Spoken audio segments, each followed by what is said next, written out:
ganyan lang magpalit ng sapatos ng kabayo. Ayan o. Dapat yung sapatos na ilalagay mo, dapat sukat din doon sa paa ng kabayo. Ayan o. Tapos pupukuan mo lang para matibay. Ayan o.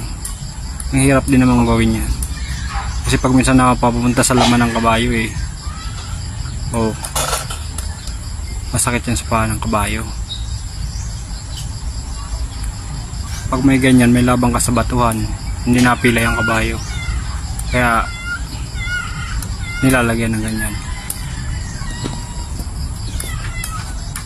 Kahit anong batuhan, basta meron yan.